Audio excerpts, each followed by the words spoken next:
Inna Allah Ta'ala yarfa'u bihadzal kitab aqwaman wa yad'u bihi akharin. Allah mengangkat martabat orang-orang yang bersama dengan kitab ini Al-Quran. Allah merendahkan martabat orang-orang yang lain.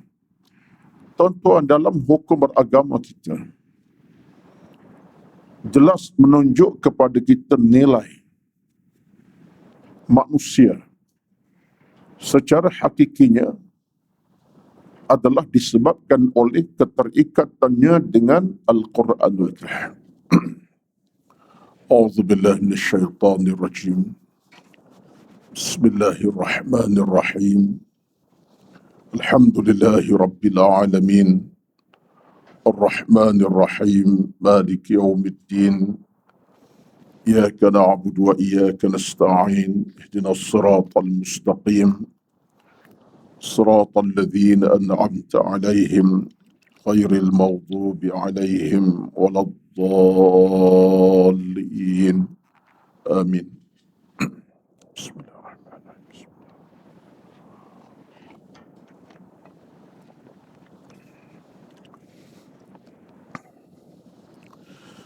السلام عليكم ورحمة الله وبركاته.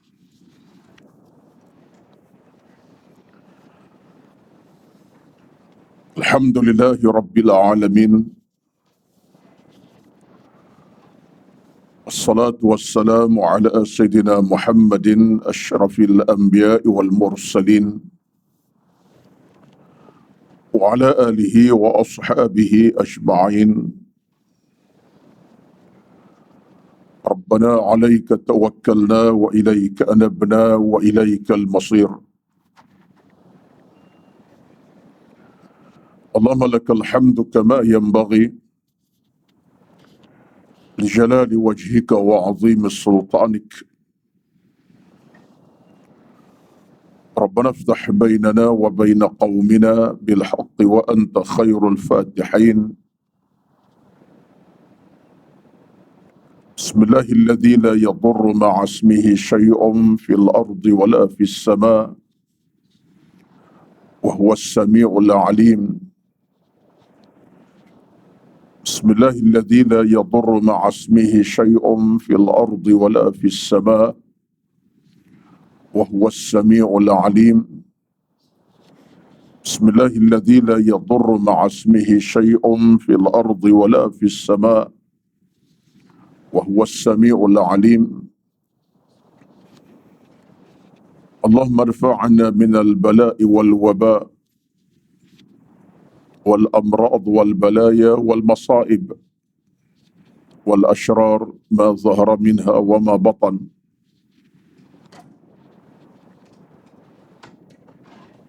اللهم ارزقنا الخير عاجله وآجله. اللهم أعدنا الصحة والعافية والبركة والعناية والتوفيق والمغفرة برحمتك يا أكرم الأكرمين ويا أرحم الراحمين. اللهم رب اشرح لي صدري ويسر لي أمري واحلل عقدة من لساني يفقه قولي يا رب العالمين. أما بعد، أعوذ بالله من الشيطان الرجيم. وننزل من القرآن ما هو شفاء ورحمة للمؤمنين. Yang bermaksud, dan kami turunkan Al-Quran sebagai penyembuh dan perawat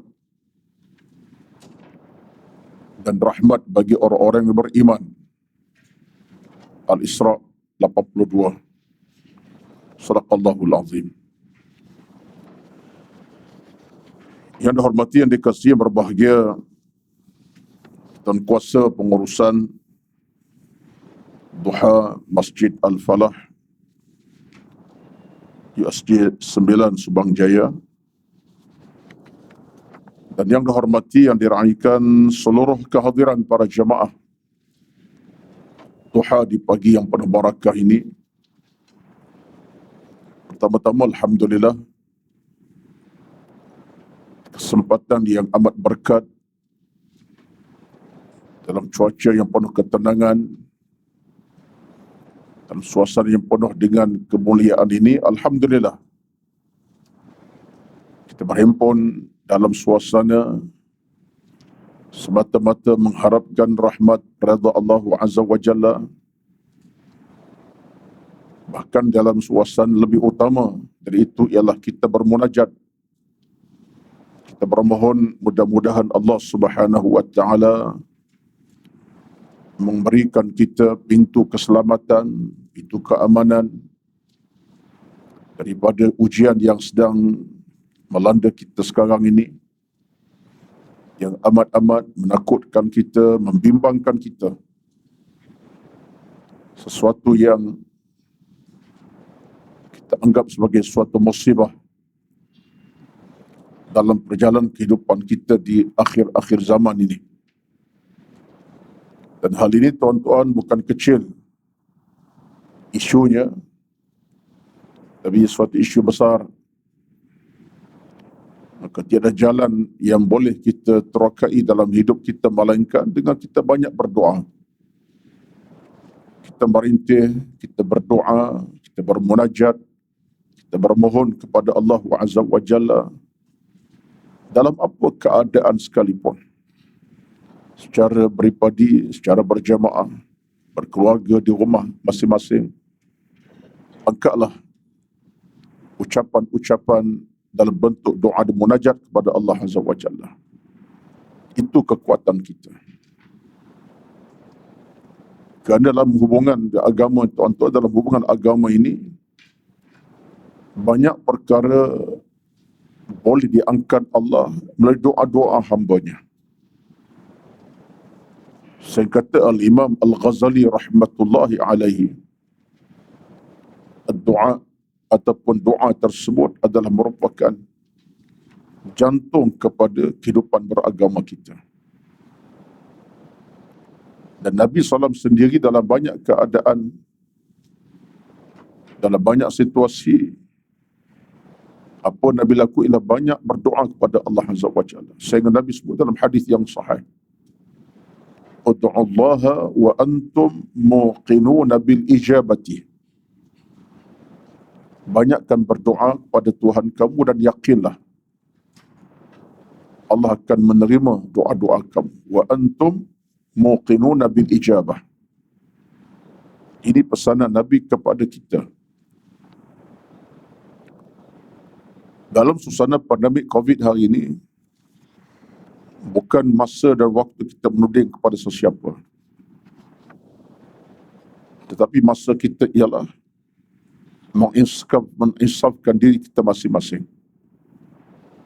Kerana bala tetap bala, bencana tetap bencana. Bila Allah nak kirimkan bencana, Allah tak menanti masa-masa tertentu. Saat orang senang, orang susah, bila masalah tak kira. Betullah dalam hubungan agama, bila berlaku bencana, dua benda kita kena pegang. Kena nampakkan dalam diri kita masing-masing. Yang pertama, bila bencana berlaku, kita kena muhasabah diri kita. Di mana mungkin kesilapan kita, di mana mungkin kesalahan kita beragama. Ada kesilapan kita lakukan. Kita kena akur kesilapan itu berlaku dalam kehidupan beragama kita. Nampak tak nampak, memang ada kesilapan kesalahan. Pertama, dalam dunia akhir zaman, kejahilan mula melata, manusia hilang akhlak, macam-macam. Itu kesalahan namanya. Agama tak dipandang mulia, Islam tak dipandang tinggi, iman tak diperkemaskan, ilmu tak dicari. Itu kesalahan. Kerana kesibukan manusia dengan urusan dunia masing-masing, agama diketepikan, maksiat berlaku. Apa itu bukan kesalahan? Kesalahan.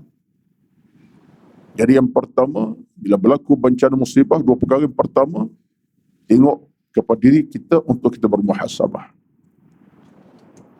Yang kedua, bila bencana berlaku, musibah datang, Allah kirim kepada kita yang kedua, apa dia? Allah nak jadikan kita segera kembali kepadanya. Dan itu natijah yang besar. Bila kita insaf, betapa datang bencana menyegerakan kita balik pada satu kemandangan. Maka kita harap dengan bencana menimpa ini, manusia akan kembali kepada Allah Azza wa Jalla. Segala hal-hal kejahatan ditutup, maksiat dihentikan, keburukan dihentikan, apapun bentuk dosa, kita sama-sama hentikan. Cukuplah. Sama rasmi tak rasmi tak kira, pentingnya tutuplah segala punca kemaksiatan. Peluang kita balik pada Allah Azza wa Jalla. Itu di antara perkara yang bila berlaku di sana bencana, itu dua benda kita kena tengok. Jadi tuan-tuan, kepada saya lah, saya muqaddimah ni sebab apa? Sebab ini sesuatu kita kena sebut sepanjang waktu. Kita tak redha dengan apa yang berlaku. Bencana, musibah, kita tak redha ia berterusan. Hati mana akan tenang, jiwa mana akan rasa bahagia? Tak. Kita masih dan kita akan berada kesempitan, rasa bebanan, kepayahan disebabkan oleh bencana pandemik yang begini rupa. Jadi marilah sama-sama kita banyakkan doa, kita banyakkan munajat, kita banyakkan doa, kita berintihan kepada Allah Azza wa Jalla dalam apa bentuk. Nak doa bahasa Melayu pun ya, bahasa Arab pun ya, yang penting rintilah kepada Allah Azza wa Jalla. Rintih kepada Allah Azza wa Jalla. Nak mengekalkan bacaan doa yang biasa dibaca, Bismillahilladzi la yadurru ma'asmihi syai'un fil ardi wala fis sama' wa huwas sami'ul alim, silakanlah malam siang. Ataupun nak kekal apa berdoa sekalipun, dalam bahasa kita boleh faham, bahasa Melayu, Ya Allah, Ya Tuhan kami, jadikan kami dalam dalam keamanan, jauh ke penyakit, macam-macam, silakanlah. Yang penting ketulusan hati kita. Bahasa tak penting. Bahasa Arab pun sila, Melayu pun, tapi ketulusan hati kita. Keinsafan dalaman jiwa kita, dalam kita paling utama. Kesungguhan kita. Keinsafan, kesungguhan, kesedaran kita paling utama. Keikhlasan. Air mata tumpahkan. Ucapan-ucapan doa kita, itu yang paling utama sekali. Jadi yang berkait doa ini sebut sebab apa? Sebab Nabi SAW ketika berlakunya banyak bencana di zaman baginda, bahkan di zaman sebelumnya pun diriwayatkan dalam hadis yang banyak, Nabi ajak sahabat berdoa kepada Allah Azza wa Jalla. Akthiru fid du'a. Banyakkan doa kepada Allah Azza wa Jalla. Dan dalam hukum akidah kita pun, kata para ulama akidah, doa yang dipanjatkan boleh menolak segala musibah dan bencana. Qadar Allah boleh terangkat dengan doa. Qadar Allah dalam apa situasi boleh terangkat dengan doa. Jadi sebab itulah maka tuan-tuan, doa adalah rahsia besar kepada kita, pakaian kita, dan dia merupakan senjata utama kepada silahul mu'min. Senjata kita. Di dalam kesempatan yang ada sekarang ini, banyakkan berdoa kepada Allah SWT. Tak kira siapa pun kita. Di samping yang keduanya, tugas kita ialah mematuhi SOP itulah. Itu saya rasa kita kena ambil kefahaman yang betul tentang pematuhan SOP ini. Baik. Minta maaflah saya muqaddimah sikit sebab ketakutan dan kebingungan itu ada dalam jantung hati. Semalam saya sempat berborak via WhatsApp lah dengan seorang rakan lama. Dia juga pakar perubatan, tapi orang dah dekat pension. Dia kata, Ustaz, tidak mustahil dalam tempoh hari ini, sekarang ini, kita hidup dengan virus COVID-19. Ia sudah pun melebar luas dalam masyarakat, dan ia sudah menjadi suatu perkara yang kita akan hidup dengannya. Cuma hasilnya dilihat dalam konteks orang itu ada kekuatan ke tidak. Orang yang ada kekuatan di sudut, dia punya dia punya apa? Dipanggil apa? Imunisasi dia memang dia mampu menahan. Tapi kalau tidak, terima hakikat. Ini kata pakar. Kita soal macam hidup suara COVID tu dah tu masuk. Sebab dalam suara kita dalam dewan kuliah ni pun kita tak tahu. Mungkin dia tak bergejala, tapi dia ada something dengan COVID. Hasil daripada dia ke mana, ke sini, ke sana. Tidak mungkin tuan, mungkin saya contohnya. Pembawa yang tak disedari. Jadi kata pakar kawan saya ini, itulah hakikat yang berlaku sekarang ini. Nak mengawal awal dulu mungkin tu dikawal, tapi hari ini sudah seolah-olah menjadi sesuatu yang terlalu terbuka dalam masyarakat. Ini kita paling takut. Sebab itu bagi saya, isunya ialah balik kepada Allah dengan doa dan doa. Sebab Allah berkuasa penuh. Allah boleh hentikan pandemik ini sekarang juga kalau dengan kehendak, kekuatan dan keesaannya. Allah boleh tarik bila-bila masa. Sekarang pun boleh. Yang penting kita kena terima hakikat. Tak ada jalan mudah dan pintas melainkan kita kena banyak merintih berdoa kepada Allah dan mematuhi SOP. Jadi pemakaian SOP kita, pemakaian face mask ni tuan-tuan, bukan lagi saya bukan sebulan dua ni. Hakikat kita mungkin bertahun, wallahualam kita tak tahu. Memang nombor barulah kita ni. Berjalan pun tak boleh, nak merapati orang, salam pun tak boleh, berjarak. Kita jangan letak dalam kotak pemikiran ini untuk seminggu dua akan datang. Mungkin jangkaannya bertahun, wallahualam. Sebab seolah-olah COVID ini, kata pakar yang kawan sini, dia sudah pun melata. Dan tak bolehlah, dia boleh WHO pun sebut. Dan kita tak kata itu suatu kebenaran, kepalsuan. WHO pun sebut, dia sebut dalam laporan 2 hari lepas, dia kata WHO, Kesihatan Sedunia, dia kata apa? Satu patus daripada dunia sedang mengalami COVID secara tak disedari. 1 ke 10%. 10% dah. Berat angka tu, besar angka tu. Daripada seluruh dunia ni, mereka sedang alami COVID secara tak disedari. Jadi tuan-tuan, marilah sama-sama, saya sebut ini, minta maaf lah saya master sikit ni. Sebab saya nak ajak tuan-tuan dalam kesempatan ini, jangan anggap ini benda kecil, sebab itulah kita anggap satu ujian besar kepada Allah. Kita berpegang, kita berserah, kita merintih, kita bermohon insya-Allah. Baik. Terus kepada apa yang kita sepatut sampaikan pada pagi ini dalam pengajian kita, iaitulah berkitab At-Tibyan fi Adabi Hamd Al-Quran, adab baca Al-Quran, di mana sambungan kepada perbincangan berkitab kita ialah pada muka surat yang ketiga. Umar bin Al-Khattab meriwayatkan Nabi bersabda, Inna Allah Ta'ala yarfa'u bihadzal kitab aqwaman wa yad'u bihi akharin. Artinya Allah Subhanahu wa taala meninggikan sebahagian kaum dengan kitab ini, itu Al-Quran, dan merendahkan sebahagian yang lain.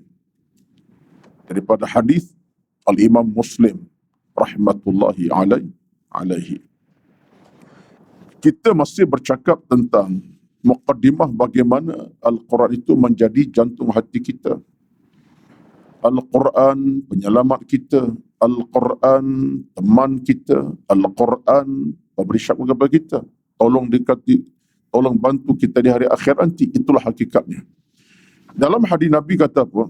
Dalam riwayat Umar bin Al-Khattab ini, Nabi bersabda, Inna Allah Ta'ala yarfa'u bihadzal kitab aqwaman wa yad'u bihi akharin. Allah mengangkat martabat orang-orang yang bersama dengan kitab ini Al-Quran. Allah merendahkan martabat orang-orang yang lain. Tuan-tuan, dalam hukum beragama kita jelas menunjuk kepada kita nilai manusia secara hakikinya adalah disebabkan oleh keterikatannya dengan Al-Quranul Karim. Bukan yang lain. Hari ini dalam masyarakat kita semasa, orang letak nilai ketinggian di mana? Urusan pangkat, harta, urusan dunia. Kita rasa gas orang kerana pangkat. Oh, hebat dia. Pangkatnya sekian-sekian. Gajinya mesti jusa A, jusa C. Confirm belasan ribu contohnya lah. Oh, hebatnya ni. Seorang tengok pada urusan keduniaan. Urusan harta. Itu ketinggian sekarang ni. Itu norma yang berlaku pada masyarakat kita. Siapa pun kita. Ketinggian manusia dia kepada harta benda. Kerana nampak di pada sudut fizikal, itulah dia. Yang tak berharta, tak dipandang. Yang tak berpangkat, orang mana nak pandang tinggi. Tegur pun tidak. Tegur pun tidak, pandang tidak. Ini adalah norma dunia. Satulah Al-Imam As-Suyuti pernah sebut dalam kata-kata. Dia kata apa? Manusia ini titik bezanya kerana harta. Bukan agama. Kata Imam As-Suyuti, titik beza manusia kerana harta. Siapa berharta, dipandang. Siapa miskin, dicela. Siapa berpangkat, diangkat. Siapa yang tak berpangkat, dipandang remeh. Itu titik beza manusia. Betul tak betul? Itulah juga disebutkan oleh siapa? Abu Bakar As-Siddiq radhiyallahu anhu. Kata Abu Bakar, "Izzul mu'minina bisalihil a'mali." Hebat orang beriman kerana amal yang soleh. Bukan kerana ada harta pangkat semata-mata, tapi amal soleh. Hebat orang beriman kan amal soleh. Sebab itulah tuan-tuan, di sini Nabi cuba letak satu ukuran kepada kita. Kalau dalam bahasa sekarang, dipanggil KPI lah. Key Performance Indicator. Di mana perbezaan kita dalam urusan hidup dunia ni sampai ke akhirat. Orang yang Allah angkat ialah orang-orang yang ada Quran dalam hidupnya, Allah angkat, dan orang yang tidak bersama Allah akan rendahkan martabatnya. Jadi kita nak kena letak titik beza tu. Hari ini dalam masyarakat, orang tak rasa betapa orang berilmu tinggi darajahnya. Orang yang beriman tinggi darajah, orang tak rasa. Contoh kita ambil. Ini mungkin contoh kampung, tapi contoh yang ada dalam kotak pikiran saya. Kita di jalanan, bertemu seorang yang kita kenal, orang berpangkat tinggi. Yang berpangkat, apa perasaan kita? Seronok tak? Seronok. Mungkin bersalam pun, lama pegang tangan tu, masa boleh bersalam dah. Ini bukan zaman COVID lah ni. Salam tu, tangan nak lepas payah tu. Sebab apa? Orang ni orang hebat, dikenali. Tapi kalau sebelah dia, seorang yang agak tak berapa ceria, sekadar berpasikal tua contohnya, dalam kan tak nampak pangkat yang dimilikinya, apa orang akan buat? Kita nak salam pun tidak. Nak salam pun tidak. Usah nak bercakap, salam pun tidak. Sedangkan orang ini walaupun nampak macam tu, tapi dalam darjah Al-Quran. Mungkin imam surah masjid, mengajar agama. Orang tak pandang. Sebab itulah diangkat, dijunjung sebab nampak kehebatannya. Dan memang dikenal orang berpangkat. Ini normal berlaku, tuan-tuan. Satulah ketika berlaku peristiwa ini pun satu kisah yang saya rasa boleh diambil iktibar. Dan sesuatu yang kita anggap sebagai satu peringatan kepada kita. Kisah ini mungkin orang tak baca. Tak ramai yang baca kisah ini. Tapi berlaku di zaman Umar bin Al-Khattab radhiyallahu anhu. Zaman Umar. Pernah berlaku ada seorang lelaki, dia ni seorang musafir datang daripada Syam. Dia seorang musafir datang daripada Syam. Syam ni Syria sekarang lah. Dia bukan orang Mekah dan tidak orang Madinah. Arab tapi orang daripada Syam. Syria sekarang. Datang ke mana? Ke Madinah. Dalam keadaan dia bermusafir, yang dia ada sekadar seekor unta yang ditunggangnya dan adalah bekalan makanan di bawah atas untanya. Jadi nampak sangat dia ni tidak orang yang nampak hebat. Tak nampak kehebatan. Seekor unta, apa yang ada?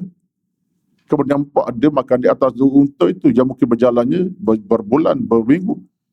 Bila dia masuk ke Madinah, orang tak peduli. Teman pula dia bukan orang Madinah, tidak orang Mekah, tidak wajah orang asal di situ. Orang tak kisah. Bila orang tak kisah, dia pun bertanya kepada orang Madinah, di mana Khalifatul Mukminin? Khalifah ini siapa? Umar Al-Khattab lah. Di mana Khalifatul Mukminin kamu? Orang buat tak kisah peduli. Mana orang seolah tak kisahkan orang ni. Sepatutnya ambillah kisah. Orang bertanya, bagilah jawapan. Tapi ini cerita. Ada hikmahnya. Lalu lelaki ini dalam musab tadi pun cari, dah orang tak sebut di mana khalifah, dia cari. Hinggalah dapatlah berita Khalifah Umar ada di rumah. Dia pun sampailah rumah Umar. Rumah Umar bukan istana lah, rumah sekadar, rumah biasa. Akhirnya dia bagi salam, dia kata, Assalamualaikum ya Amiral Mu'minin. Salam sejahtera kepada engkau ya Amir Mu'minin. Umar pun tengok. Umar radhiyallahu tuan-tuan, inilah kehebatan Umar. Dia ada satu kasyaf yang tersendiri. Ilmu lah, bukan kasyaf, ilmu yang mendalam. Dia tengok laki-laki ni, dia pun peluk. Dia pun sambut dengan penuh rasa seronok gembira. Maka diucapkan ahlan wa salam marhaban biqudumika anta. Maksudnya selamat datang ke negeri kamu sekarang ni. Negeri kamu bukan negeri kamu ni. Hak mana negeri kamu, bukan negeri orang lain. Ahlan wa salam biqudumika anta, selamat datang. Lalu Umar meraihkan. Diperintah isteri supaya memberi makan yang lengkap, masakan yang terbaik. Maknanya dalam kata mudahnya, meraihlah tetamu. Tiba-tiba ada di kalangan sahabat yang datang ke Muammar, tengok Umar melayan tetamu lebih pada sebagai seorang raja, maknanya seorang pemimpin. Sedang orang tadi datang keadaan berunta, dalam keadaan tak nampak pun hebat. Lalu ditanya kepada Umar, ya Khalifatul Mu'minin, siapa yang kamu raikan ini? Tengok tuan-tuan, kata Umar radhiyallahu anhu, innahu rajulun alimun. Dia itu seorang laki-laki yang alim. Dia bukan calang manusia ini.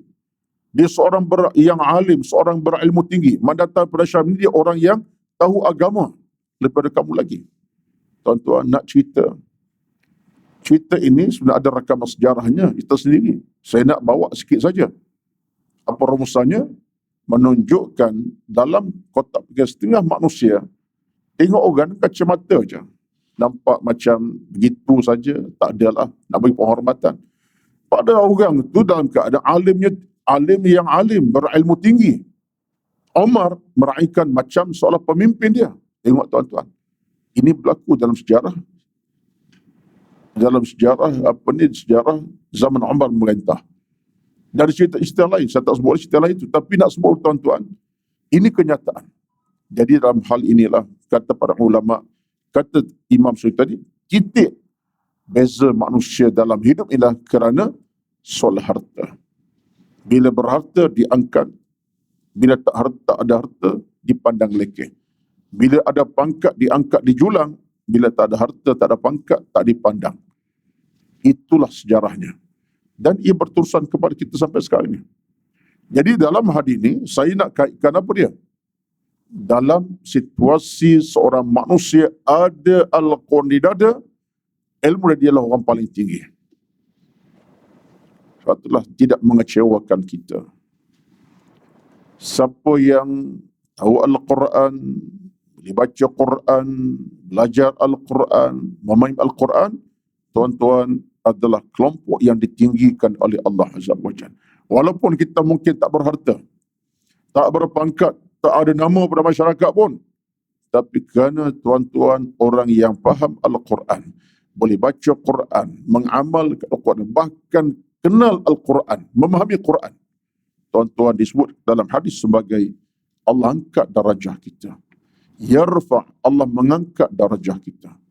Tapi kalau Quran tak ada di dada, wa yadha', Allah akan letakkan di tempat yang paling rendah. Ini satu motivasi besar.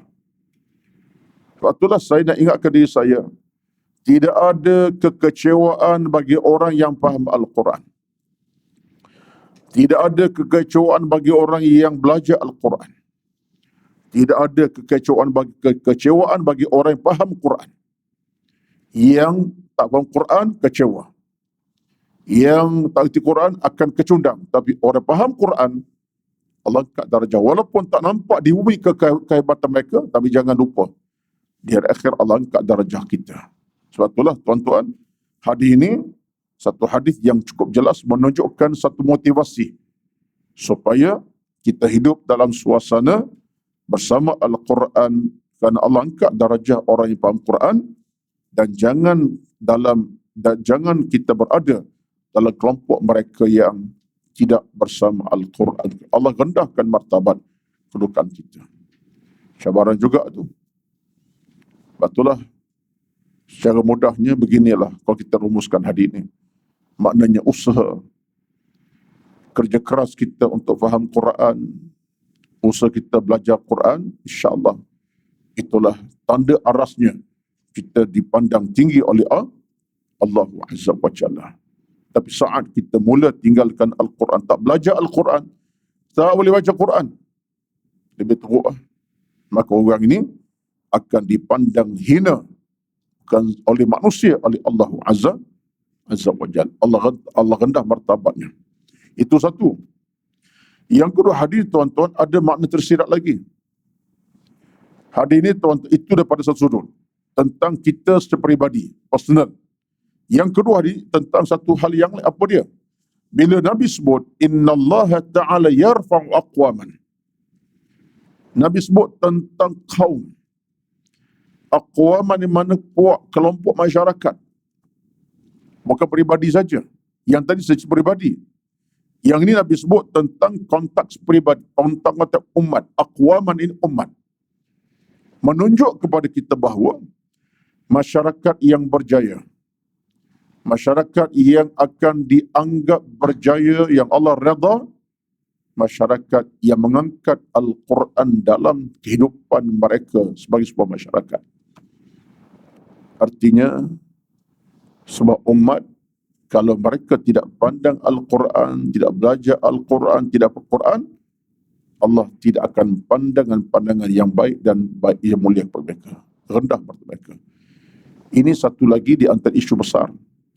Pada kita hari ini, saya sebut dalam bahasa mudahnya beginilah. Alhamdulillah, kesedaran masyarakat Al-Quran itu, alhamdulillah, nampak dalam masyarakat kita di Malaysia khasnya. Di antaranya kerana kita dapati sejarah Al-Quran dan masyarakat dah lama diangkat, dijulang oleh masyarakat daripada lama-lama dulu. Zaman-zaman kita boleh tengok pada zaman guru kita yang lama-lama lah, mana tak ada pondok di Malaysia ni. Kalau orang Kelantan dia tahu sangat pondok Tok Kenali, pondok Pasir Tombok, pondok Pasir Mas tu, macam-macam lah. Orang Pahang, orang Johor pun ada, orang Kedah lagilah banyak pondok. Kita dapati dalam masyarakat orang Melayu kita semenjak lama, para ulama pertahankan Al-Quran sehingga menjadi teras penting pada pondok-pondok mereka bangunkan, baik di belah utara hatta sebelah selatan tanah air. Alhamdulillah, ini antara sejarahnya. Semenjak pada berapa lama. Bukan saja belum mereka, sebelum tu lagi pun. Maknanya, dalam konteks negara kita, alhamdulillah. Dan kemudiannya, warisannya terus berpanjangan melalui apa? Adanya Mahat Tahfiz Al-Quranul Karim. Hari ini dah beribu, cuma kekurangan kita ialah keselarasan itu. Itu isu manajemen dan pengurusan lah. Tapi hari ini, alhamdulillah, kita dapati pondok memang masih ada lagi. Kemudiannya, Mahat Tahfiz pun melata.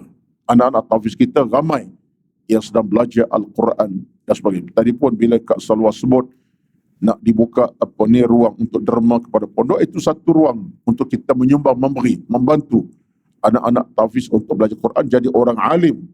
Kita menyumbang, kita bantu mereka insya-Allah. Jadi ini satu di antara kejayaan jugalah, dan saya kena sebut sebab dalam masyarakat orang Melayu Malaysia khasnya, Al-Quran memang dipertahankan sudah lama di peringkat negara ini. semenjak lama melalui pondok-pondok dan kemudian diterus oleh tahfiz Al-Quran. Kita doakanlah.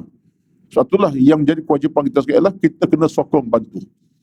Ada di sana pihak-pihak tahfiz Quran nak perbesarkan, nak perluaskan pengajian ilmu, berilah bantuan yang kita mampu. Semaksimal, bukan seminimum. Semua kita mampu. Kalau kita boleh taja. Kita boleh beri segala, berilah. Mudah-mudahan itu saham kita. Kita nak memberi sesuatu yang boleh jadi saham besar kepada kita di padang hari akhir nanti, di padang mahsyar nanti. Supaya apa? Kesan daripada kita bantu kebaikan ini, Allah akan tolong kita di hari akhirat nanti dengan izin Allah Azza wa Jalla. Jadi ini satu isu.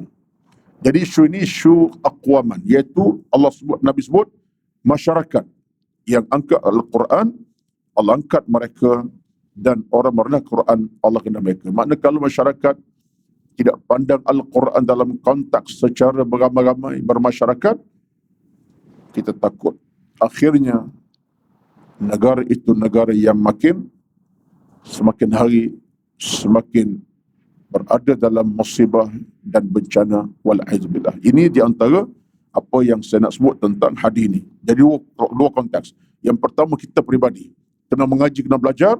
Kemudian peringkat nasional negara, adanya orang-orang yang terus mempertahankan Al-Quran sebagai pedoman dalam pengajian dan seumpamanya. Wallahu alam. Baik.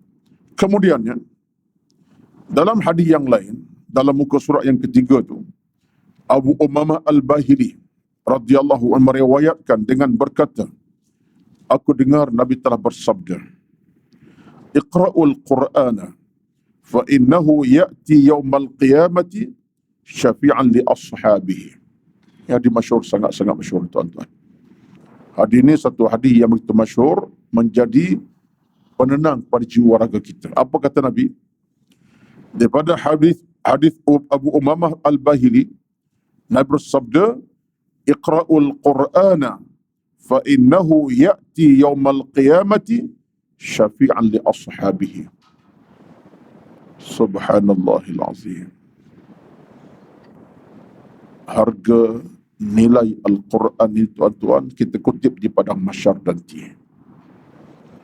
Harga nilai Al-Quran kita kutip by cash di hari akhirat. Apa yang akan berlaku? Kata Nabi, Iqra'ul Qur'ana, bacalah Al-Quran. Fa innahu ya'ti yawmal qiyamati syafi'an li ashabihi. Bacalah Al-Quran, sesungguhnya ia akan datang pada hari kiamat nanti sebagai pemberi syafaat kepada para pembacanya. Tuan-tuan, ini satu rezeki yang besar, by cash daripada Allah Azza wa Jalla. Quran tolong kita, Quran bantu kita, Quran menyelamatkan kita, Al-Quran menyinar kehidupan kita di hari akhir nanti. Sebab Al-Quran tak mati. Al-Quran hidup dan akan hidup, terus hidup sampai kiamat. Sebab itulah dalam hal ini, Nabi bercakap satu kebenaran tentang harga sebuah Al-Quran dalam kehidupan orang beriman kepada Allah SWT. Apa kata Nabi? Iqra'ul Qur'ana, baca Al-Quran. Al-Quran kalamullah, kalam Tuhan. Saya dah ulang sebuah kali. Nikmat Al-Quran tuan-tuan kerana kita bercakap dengan Allah Azza wa Jalla. Bila kita baca Quran, maka kita sedang bercakap dengan siapa? Dengan Tuhan. Demi ayat yang kita baca, daripada surah kita baca, kita seolah sedang bertahaddus, bermuhadatsah, berbicara Allah Azza wa Jalla. Al-Imam Al-Ghazali rahmatullah dalam satu tulisan beliau tentang Quran, dia kata apa? Dia kata, nikmat membaca Al-Quran akan dirasai oleh si pembacanya bila dia merasakan dia sedang bermuhadatsah, bercakap dengan Allah Azza wa Jalla. Nikmat orang baca Quran akan dirasai bila mandi baca, Dia merasa dia bercakap dengan Allah Azza wa Jalla. Macam mana ya? Kita kadang-kadang tuan-tuan dalam hidup beragama ni,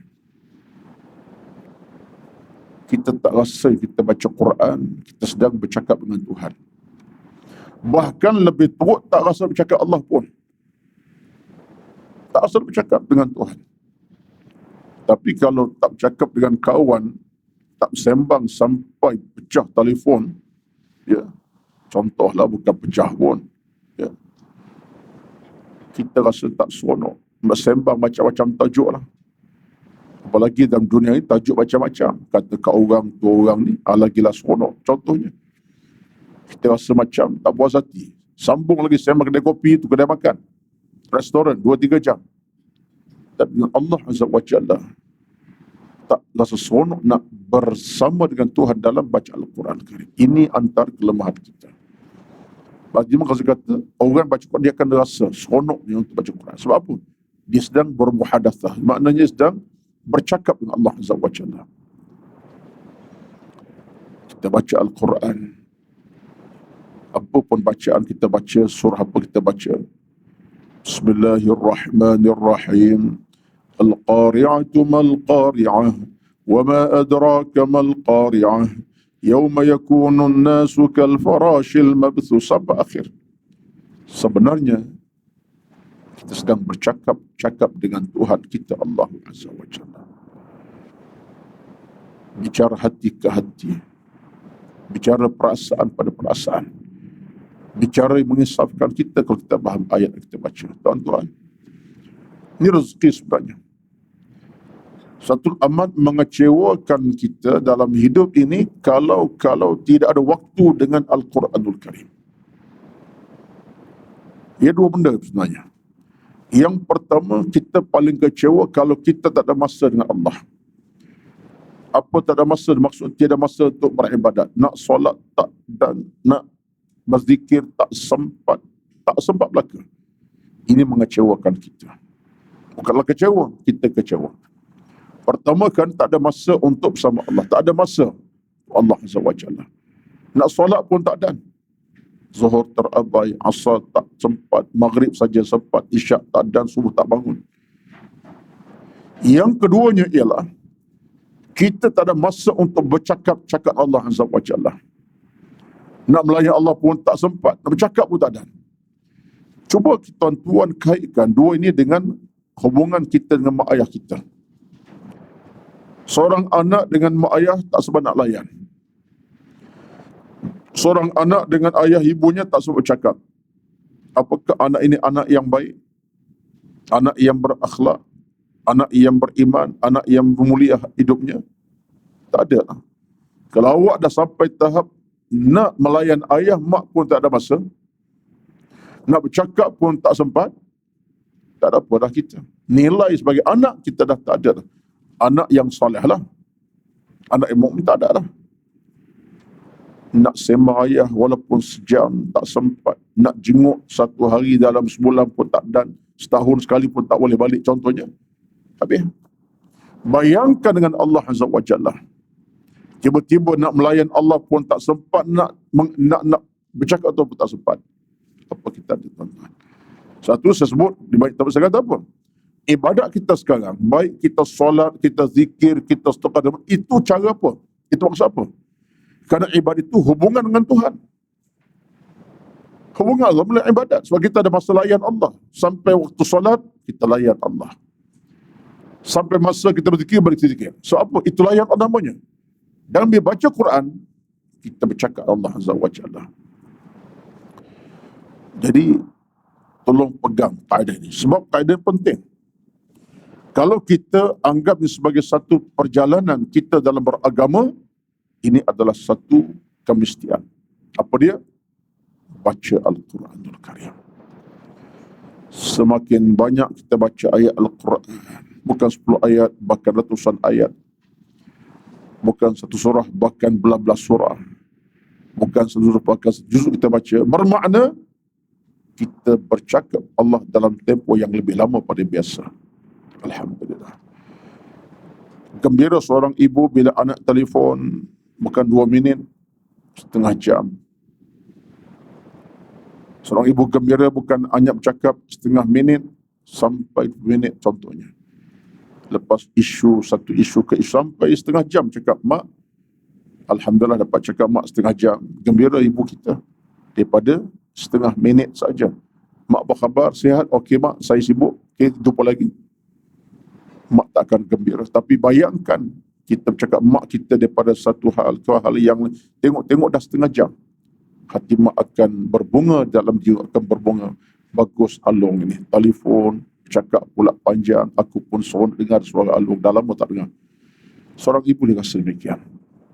Kalau seorang ibu dia berasa demikian, apalagi Allah Azza wa Jalla. Berbunga hati Allah. Itu bahasa saya lah. Jangan tulis dalam keadaan yang itu bukan kata tidak. Nak ceritanya Allah lagi rasa seronok. Sebab apa? Hamba-Ku ada masa untuk melayan aku. Bercakap pagi, bercakap malam, bercakap siang. 10 kali sehari dia baca Quran. Tiap kali baca setengah jam. Tiap kali baca 20 minit. Akhir 10 kali sehari semalam. Allah akan terasa seolah-olah macam ibu tadi seronok dan bahagia. Dan kecewa seorang ibu bila anaknya dah 3 minggu tak telefon, dah sebulan tak call walaupun seminit. Hati ibu akan berkata, kenapalah Kak Lang tak telefon? Sibuk sangat ke? Kecewanya dia, mungkin malamnya menangis tak henti-henti sebab sebulan tak dengar suara anak contohnya. Bayangkan Allah Azza wa Jalla. Ayah, mak ayah bukan Allah bukan mak kita, tapi maksud saya ialah perasaan itu.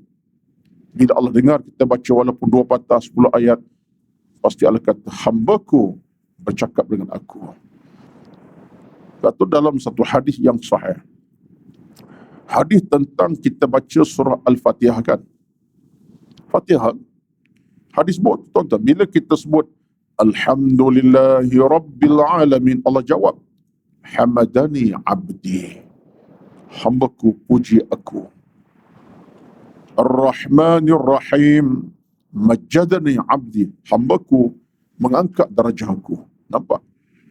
Ada hadis buat tu, makna Allah akan jawab begitu punya bacaan dengan kata-kata hamba-Ku agungkan aku, hamba-Ku muliakan aku. Itu tuan-tuan. Jadi janganlah kita anggap baca Quran sebagai satu benda yang remeh dalam agama. Saya sebut ini sebab saya pegang kitab ini sebagai kitab untuk saya sampai bertuan-tuan. Saya pun cuba nak amalkan dan amalkan dia. Dan mesti amalkan. Sebab tu Quran tuan-tuan antara pintu yang paling utama kita masuk dengan membaca. Jangan tak ada masa walaupun sesaat seminit dalam hidup. Awal pagi, tengah hari, malam, jangan tidak ada masa. Jangan. Cari masa. Dan bila kita baca Al-Quran, kita seolah sedang bercakap-cakap dengan Allah Azza wa Jalla. Kita sedang bicara Allah Azza wa Jalla. Tuan-tuan, apa kesan yang utamanya? Ni hadis Nabi sebut ni. Kesan yang paling maksimum ialah di padang mahsyar nanti kata Allah, kata Nabi, fa innahu ya'ti yaumal qiyamati syafi'an li ashabihi. Rupa-rupanya kesan yang paling maksimum ialah, natijah yang maksimum ialah di padang mahsyar nanti kata Allah, kata Nabi, Quran akan selamatkan kamu daripada alam mahsyar yang menakutkan itu. Penyelamat kepada kita. Takkah itu satu rezeki, satu nikmat? Saat bila kita sudah sampai di padang mahsyar, bantuan anak isteri dah tak ada, bantuan keluarga dah tak ada siapa boleh bantu kita lagi dah. Abang adik kandung tak boleh bantu abang kandungnya. Adik kandung tak boleh bantu abang kandung, seorang ibu tak boleh bantu anaknya sendiri. Ketika itu Nabi sebut, fa innahu ya'ti syafi'an li ashabi. Quran yang selamatkan kita di hari akhirat. Allahu Akbar. Kerana jasa kita selama hidup dahulu besar. Apa jasa kita? Ada masa baca, waktu cari masa baca. Faham pula Quran. Jasa itu dibalas oleh Allah melalui Al-Qurannya. Hei Quran, selamatkan hamba-Ku dia, selamatkan dia. Jangan bawa dia ke neraka-Mu, ya Allah. Tuan-tuan, Quran bercakap. Akhirnya tuan-tuan, satu nikmat rezeki kepada kita. Ada satu cerita di sebalik hadis ini, ada cerita. Tuan-tuan, ada di kalangan sahabat Nabi SAW yang tak fasih Quran, ada. Kita jangan kata orang Arab ni fasih belajar Quran. Hari ni orang Arab sekarang, ada orang Arab sekarang tak fasih Quran macam kita fasih. Lidah Melayu kita fasih pada mereka setengah-setengah, tuan-tuan. Saya ada kawan-kawan orang Arab masa belajar dulu. Algeria, Tunisia, yang Saudi ramai lah. Algeria pernah sebilik dengan saya. Tunisia pernah satu dom dengan saya. Arab. Kalangan mereka itu ada tak fasih Quran. Dia dengar kita baca Quran, dia termenung. Kamu ni Arab ke Melayu? Melayu, tak fasih bacaan kita dan kita kena akur. Lidah kita lidah Arab dalam banyak keadaan. Sebutan kita ni lebih Arab pada Arab setengah-setengah. Itu rezeki lah. Ada kawan-kawan saya daripada walaupun dia bangsa Arab, Algeria, Tunisia, tak fasih. Sebutannya tak fasih. Dia baca Quran memang ada masalah. Cakap Arab. Sahabat Nabi ada yang tak fasih Quran. Bukan tak baca ni, kefasihan tak ada. Sehingga berlaku satu peristiwa. Khalid bin Al-Walid radhiyallahu anhu. Khalid Al-Walid, panglima perang yang terkemuka, tuan-tuan. Bukan jalan-jalan manusia. Panglima perang yang terkenal. Memimpin tentera sampai saat kematiannya, walaupun dia tak syahid, tapi dia pemimpin tentera. Dia tak syahid. Dia mati di atas tilam je. Lepas tu ketika dia mati, dia menangis. Dia kata, aku ni macam mati seekor binatang, seekor katak. Kata dia, sebab apa? Sebab aku ni berjuang, berjihad hari-hari, seolah macam tu lah. Tapi tak mati beda perang. Mati sakit, akhirnya di atas tilam. Tak apalah. Dan beliau ada jasa besar dalam dakwah, dalam agama. Panglima. Dia tak fasih lidahnya. Bukan tak boleh baca, tak fasih macam orang lain. Pernah tu hari, dia dengar Osman baca Quran. Ketika Nabi ada lagi ni, dia dengar Osman baca Quran. Osman bin Affan baca Quran fasih. Osman ahlul Quran. Fasih bacaannya. Bahkan fasih kefahamannya. Khalid dengar dari belakang. Khalid Al-Walid dengar. Dia menangis. Dia menangis sebab dia menginsafi dia tak sefasih Osman bin Affan radhiyallahu anhu. Nabi ada. Nabi tanya, wahai Khalid, kenapa menangis ni? Sakit ke, demam ke, macam mana? Tak pergi perang lama kan ni? Sebab mungkin panggil perang ni, kalau tak lama tak pergi perang, mungkin menangis lah, sedih. Kata Khalid, ya Rasulullah, Uthman afsahu minni. Uthman itu fasih lebih pada aku. Nabi faham betapa Khalid Al-Walid menangis kerana bacaan Uthman yang fasih dan memang bacaan yang cukup sempurna, sebutannya dan kefahaman. Tapi apa kata kepada Khalid? Nabi kata Khalid, wahai Khalid, engkau tak akan dikecewakan. Engkau tak akan dikecewakan oleh Allah Azza wa Jalla, engkau tetap mendapat kedudukan yang tinggi. Laka manzilatun. Cerita panjanglah. Saya ambil cerita nak sebut kepada tuan-tuan betapa dalam hidup ini ada orang tak fasih. Tapi kerana dia walaupun tak fasih Quran, tapi dia ada jihad, perjuangan lain lah. Yang kita takut kita ni. Saya nak kaitkan kita ni, Quran tak fasih. Mengaji pun tak nak. Amal pun tak seberapa. Itu kita takut. Solat pun tak lengkap, zikir pun tak banyak, sedekah pun kedekutnya, tak nak menyumbang, zakat pun tak bayar, Quran pun tak baca. Ini kita paling tak. Kita ni semua kurang. Bab ibadat yang lain tak boleh lengkap, Quran tak kita baca. Kita paling takut. So, kita usahakanlah. Biarlah sampai tahap kita belajar Quran. Kalaupun mungkin kita nak kata bab derma sedekah tak banyak sebab kita mungkin orang miskin. Nak menyumbang orang kaya, kita orang miskin tak apa. Kita sumbang, tapi Quran ini kita usaha untuk kita boleh baca dengan betul dan tepat. Itu rezeki. Sekurang-kurangnya di pada masa nanti, walaupun kita kemungkinan dari bab harta benda kita tak banyak menyumbang, sedekah tak banyak, zakat pun tak pernah sampai, sebab kita tak masuk dalam golongan bagi bayar zakat contohnya, kerana kemiskinan. Tetapi bila sampai baca Quran, kita mungkin ke depan. Sebab apa? Masa hidup kita belajar Al-Quran.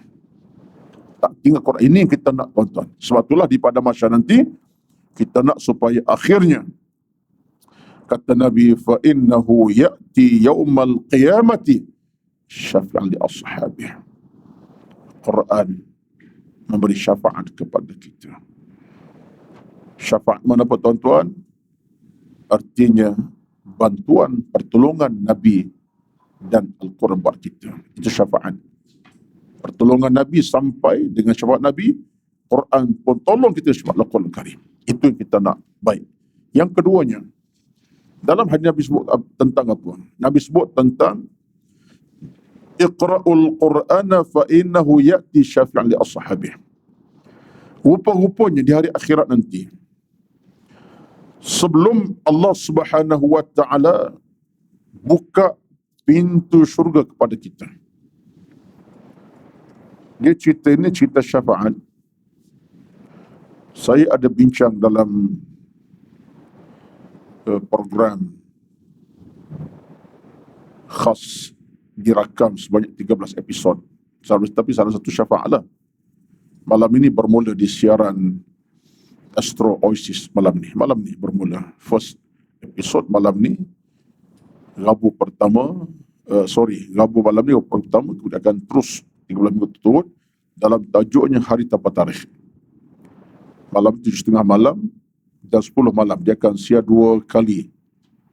Rabu dan malam first episode. Salah satu episod tentang syafaat. Saya bincang hari ini.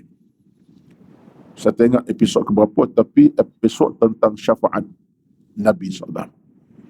Malam ni tentang check-in syurga. Check-in pusara. Minggu depan tentang check-in pusara. Macam-macam tajuk lah. Kiamat dan kematian. Astro. Saya bincang tentang hadis syafaat dalam satu episod itu, tapi tak panjang, ringkas setengah jam saja. Sebab episod setengah jamnya. Rupa-rupanya, tuan-tuan, cerita pada masa nanti. Ini hadis sebut ni. Bila mana Allah panggil kita untuk bertemu dengannya. Saat kita bertemu Allah Azza wa Jalla. Pada masa itu, syafaat yang menanti kita antaranya ialah 2 lah. Yang paling besar. Syafaat Nabi. Yang kedua syafaat Al-Quran. Dia ada syafaat yang lain. Syafaat anak-anak yang hafiz Quran. Itu kita sebutlah, itu yang kecil. Yang besar ni 2 syafaat. Satu syafaat Nabi. Yang kedua syafaat Al-Quran. Ini yang besar. Rupa-rupanya di pada masa nanti, sebelum kita dapat syafaat Nabi, Quranlah merupakan syafaat pertama sekali. Syafaat Nabi yang kedua.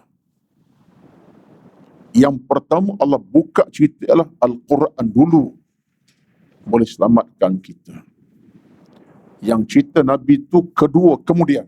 Jarak kemudian saya tak pastikan, tapi jarak ada. Cerita syafaat Nabi itu jarak kemudian. Sebab cerita syafaat Nabi itu panjang pula cerita. Kita tunggu Nabi Adam sampai kepada Nabi Nuh, sampai Nabi Muhammad. Allah kan minta Nabi bagi syafaat. Itu yang kedua. Tapi syafaat pertama ialah syafaat Al-Quran. Ketika mana manusia berhimpun, Allah akan tanya kita, kamu kenalkah tidak mukjizat terakhir Nabi kamu? Siapa tu? Kita Muhammad lah ni. Sebab di pada masa nanti, umat pertama akan disoal siasat. Siapa? Mana Muhammad. Umat pertama ke syurga siapa? Muhammad. Kita pertama ke, tuan-tuan, di pada masa nanti. Yang pertama ditanya oleh Allah tentang iman amal, umat Muhammad. Yang pertama ke syurga, Muhammad, umat lain kemudian. Ini kelebihan kita. Bila mana Allah tanya siapakah yang datang kepada kamu bawa kitab Al-Quran, orang mereka jawablah, Nabi Muhammad SAW. Ketika itu, terbuktilah siapa yang boleh syafaat Al-Quran dan siapa yang tak dapat syafaat Al-Quran Karim. Sehingga kata riwayat hadis menyebut kepada kita bahawa ketika itulah orang yang dapat syafaat Al-Quran, Quran bagi tahu, wahai Tuhan, fasyafi'ni fihi, tolonglah selamatkan dia. Minta izin pada Allah selamatkan dia. Sebab apa? Sebab hamba-Mu dahulu dia baca Al-Quran. Mana'atuhun nauma, sampai malam pun dia tak tidur. Kena baca Quran. Seolah macam itulah. Sampai malam pun jarang nak tidur. Kurang tidur sebab apa? Baca Quran. Maka Tuhan, tolonglah hamba-Mu ini dan bawa dia ke syurga-Mu, ya Allah. Quran tolong kita daripada masyarakat. Allah, tuan-tuan, suatulah jangan kita ambil mudah sikap sayangkan Al-Quran. Kita akan tengok hadis yang kemudian nanti muka 4 tentang bagaimana lebihnya Al-Quran dalam kehidupan agama kita baik. Itu tentang hadis yang disebutkan daripada Abu Umar Al-Bahili tadi. Jadi kesimpulannya, baca Al-Quran satu kemenangan kepada kita, dan kemenangan paling besar ialah di hari akhirat nanti. Jadi cubalah, usahakanlah tuan-tuan dalam suasana hari ini, jangan abaikan masa dan detik waktu kita dengan tidak membaca Al-Quran. Cubalah, saya mudah saja, saya buat satu perhitungan mudah saja. Kalau kita boleh tengok phone kita sampai berjam-jam untuk ketahui berita macam-macam, kenapa tidak kita tidak ada masa untuk baca Quran, untuk mengetahui berita Al-Quran, berita tentang akhirat, tentang dosa, pahala, kiamat, hukum hakam? Mengapa tidak begitu? Letak di jantung kita. Dan cara saya, bagi saya mudah saja. Kalau kita nak jadi Quran sebagai bacaan kita, macam mana tuan-tuan guna phone tuan-tuan untuk menengok, melihat, membaca apa sahaja berita dalam phone kita? Phone yang sama, kita dah siapkan dalamnya Al-Quranul Karim. Maka dengan itu, memudah kita untuk membaca. Contohnya, di saat kita sedang baca WhatsApp, teringat WhatsApp aku dah baca dah setengah jam. Quran kenapa tak buka? Kita boleh terus kembali pada phone yang sama, buka Quran. Nak baca surah Ali Imran ke, ambil kesempatan itu. Contohnya, saya biasa macam tu. Kadang-kadang tengah-tengah dia baca phone. Kadang-kadang bila baca cerita dalam phone ini, dalam FB macam-macam, bukan setengah minit, bukan setengah jam, kadang 2 jam pun ada. Betul, saya sebut saya. Ada yang fokus 2 jam, tapi kadang-kadang bukan baca saja, nak jawab soalan macam-macam. 2 jam. Baca macam cerita. Masa itulah kita terasa, aku 2 jam boleh baca macam-macam phone, dalam phone macam-macam cerita. Saya akan slidekan terus kepada Quran, dan boleh baca Quran dalam phone yang sama, ganti masa yang terlalu. Mungkin kita 10 minit. Bismillahirrahmanirrahim.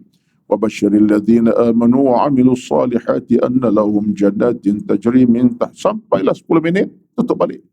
Nak baca phone, nak baca cerita phone yang lain, sila FB macam. Tapi kita cuba letakkan sebagai 2-in-1 kepada kita. 2 dalam 1. Satu, untuk dapatkan maklumat yang kita nak tengok. Yang kedua, menjadi Al-Quran kepada kita jam yang sama. Cuba tuan-tuan. Tapi saya yakin tuan-tuan sekarang dalam phone tuan-tuan semua dah ada belaka, dah ada kan, dah download belaka kan. Dah siap ni baca Al-Quran, cuma baca tak baca, itu saja. Buka tak buka. Cuba kita macam tu. Saya cuba macam tu lah. Ada masa-masa kadang-kadang bila sampai tahap kita duk jawab soalan macam-macam iPhone, tengok macam-macam berita cerita, tengok-tengok dah sejam. Tersentak juga, aku boleh tengok phone sampai sejam dah ni. Masa itulah saya akan buka Quran, baca apa surah, buka saja. Yang penting dapat 2-3 page, kita rasa lega. Orang kata ada keadilannya. Daripada sudut bacaannya ada keadilan. Phone kita baca untuk Facebook, kita baca, phone yang sama kita baca Quran. Itu cara melatih. Lama kelamaan, kalau kita latih macam tu, kita akan seronok. Sebab Quran bersama di tangan kita. Kemana-mana pun dia. Nak buka dalam kenderaan, dalam situasi sedang menunggu isteri ke, beli barang ke, kita sebelum dekat kita sepejabat contohnya. Di mana-mana pun. Jadi ini satu cara kita untuk terus melatih kita supaya tidak tinggal bacaan. Ini perkongsian. Saya bawa satu benda yang saya rasa amalan saya itu tidak bersamaan tapi ada harga. Di saat kita sibuk dengan ujian yang pelbagai. Ujian dunia tak pernah selesai, tuan-tuan. Banyak benda-benda yang uji kita sebenarnya. Baik. Itu tentang Al-Quran sebagai pemberi syafaat. Maka tidak mengecewakan kita. Yang kecewa nanti ialah orang tak baca Quran. Quran berhujah di pada masyar. Tuhan, hamba dulu Quran bukan tak ada. Satu ada hadis Nabi SAW. Hadis ini hadis tak sampai peringkat Bukhari Muslim. Tapi diterima oleh para ulama, hadis diterima. Apa dia? Kata Nabi di akhir zaman, la yabqa minal Quran illa rasmuh. La yabqa minal Quran illa rasmuh. Tidak kekal Quran melainkan yang tinggal ialah tulisan-tulisan saja. Qurannya tinggal tulisan. Orang seronok dengan tulisan Quran sampai peringkat beli Quran khatnya tak di rumah, letak aja lah. Bukan baca pun. Seronok sebab gambarnya menarik perhatian. Tulisan pun menarik. Beribu kadang-kadang. Kata Nabi, di akhir zaman berlaku keadaan la yabqa minal Quran illa rasmuh. Quran tak kekal melainkan kekalnya tulisan saja. Tak masuk jiwa kita. Kita nak macam tu. Kita nak Al-Quran ini masuk ke jantung kita. Ayat demi ayat. Kerana kita membacanya. Dan di padang mahsyar, dia adalah jantung hati kita sudah. Penyelamat kepada kita depan Allah Azza wa Jalla. Baik. Kemudiannya, sikit lagi. Ibn Umar meriwayatkan kepada Nabi SAW. Ini satu hadis yang lain pula ni. Tentang kita kurang macam mana sifat kita. Ini kadang-kadang kita dengan orang dengki tak menentu. Dengki itu, tuan-tuan, ada di sana kebaikan juga. Ada keburukan. Dengki macam mana yang baik ni? Ini kita dengar ni, hadis ni. Yang dengki silapnya, tengok orang lebih, kita dengki sampai tak tidur malam. Itu payah tu. Dengki Islam dia ada hak dia. Ada hak-haknya. Ada hak dan hak-haknya. Ada hak dan haknya sekali. Apa dengki yang diizinkan? Ini kata Nabi. Ibn Umar. Ibn Umar ni siapa ni? Abdullah bin Umar. Itu anak kepada Umar bin Al-Khattab. Ibn Umar ialah Abdullah bin Umar, anak kepada Umar bin Al-Khattab. Apa dia kata? Meriwayat kepada Nabi SAW. Nabi bersabda, la hasada ila fitnataini. Rajulun atahu Allahul Qur'ana. فهو يقوم به آناء الليل وآناء النهار ورجل آتاه الله مالا فهو ينفقه آناء الليل وآناء النهار. Di hadis yang atas tu dengan yang kedua dia boleh gabungkan sekali. Dalam kitab tuan-tuan muka yang nombor 4 tu, muka keempat, muka surat keempat, hadis yang atas dengan tengah boleh gabungkan. Kita ambil yang pertama dulu. Nabi kata apa? Tidak ada dengki dalam agama melainkan dalam dua keadaan. Dengki boleh juga, tuan-tuan. Yang dibolehkan dengki saja. Dengki macam mana? Ini dia. Yang pertama, rajulun atahullahul Qur'ana. Kita nampak seorang ini ahli Quran. Kita tengok wajah-wajah qari kita lah. Mungkin di antara ustaz kita yang biasa mengajar banyak tempat, contoh kita bawa lah contohnya. Tengok Al-Fadil Ustaz Tirmizi Ali, Johan antarabangsa. Ustaz Tirmizi, kita kenalnya sebagai seorang tokoh bidang Quran, Johan antarabangsa. Tengok dia, aku dengki kat ustaz ni. Dengki macam? Dengki nak jadi macam dia. Boleh, tak ada masalah. Ini kedengkian yang diizinkan agama. Aku dengki. Nak jadi macam dia juga. Nak pandai Quran, boleh terandung macam dia. Dia juara terbangsa pula aku pun. Contohnya. Taklah tahan macam, tapi nak jadi orang yang sebijak dia. Tak ada masalah. Dengki yang itu boleh. Sebab nak pandai sehebat dia dalam bab Quran. Boleh terannum, boleh faham Quran dan lancar. Yang kedua kata Nabi, rajulun atahu Allahu malan. Dengki kepada orang kaya. Si kaya ini orang yang pemurah, dermawan. Makna dia orang yang kaya tapi dermawan. Tegar. Menyumbang bukan sikit, banyak. Surau ke satu surau dia yang menyumbang. Sampai puluhan ribu atau ribu juta. Kita pun tengok dia, isi kaya ni. Hebat. Aku dengki kat dia. Dengki macam mana? Dengki nak kaya macam dia dan jadi dermawan macam dia. Boleh. Kita nak ambil daripada dia kekayaan macam dia, nak jadi orang yang macam dia. Yang tak bolehnya ialah sebaliknya. Apa dia? Tengok kawan kita kaya, tak boleh ni bagi dia ruang kaya ni. Kena buat sesuatu ni. Nak matikan kekayaannya apa cara? Bomo tak bomo macam tu. Itu tak boleh. Macam tadi juga. Tengok orang berilmu macam orang baca Al-Quran. Kita dengki kat dia, tak boleh ni. Buat sesuatu ni. Jadikan orang tu kesempitan sunyi. Tak boleh. Jadi maknanya di situ, kata para ulama kita, dalam hubungan dengki dendam ini, dia ada benda yang dibolehkan. Kita berdengki untuk jadi orang yang semacam itu. Dalam harta kekayaan, kita pun nak kaya dermacamnya, dan orang faham Quran, nak jadi orang macam dia. Ini bukan saja orang yang faham Quran, tuan-tuan, termasuklah para alim ulama kita. Tengok orang tu ada ilmu tinggi, aku nak macam dia jugalah. Boleh sampaikan ilmu, boleh sampaikan agama pada orang, aku nak macam dia. Tak apa. Tapi kalau kita dendam dalam keadaan dengki sampai nak musnahkan orang, itu haram dalam Islam. Maka itulah yang dibolehkan. Dia ada sifat berlumba. Al-munafasa al-khair. Kata para ulama, berlumba untuk buat kebaikan yang sama kebajikannya. Dipersilakan. Jadi ini di antara peringatan daripada agama supaya kita hidup dalam hati yang harmoni, bukan hati yang sakit. Hati yang hidup, bukan mati. Hati percaya, bukan hitam pekat. Cara macam mana? Kita dengki pada orang untuk buat kebaikan yang sama, bakal lebih pada dia. Kerana agama, kerana Allah, bukan kerana dunia semata-mata. Tapi hari ini tuan-tuan banyak dengki dendam dalam hal-hal yang memburuk keadaan. Menyebabkan kita cari musuh dengan orang. Kan dengki dendam. Itu masalah kita. Sampai berbunuh, bertengkar berbalah, itu masalah. Yang haram dalam Islam. Dan hukum dengki dalam Islam ini jelas. Ada yang haram, ada yang dibolehkan. Jadi mudah-mudahan kita ambil semangat yang baiklah. Bukan semangat yang buruk. Semangat yang mulia, bukan semangat yang menjahanamkan agama dan iman kita. Wallahualam.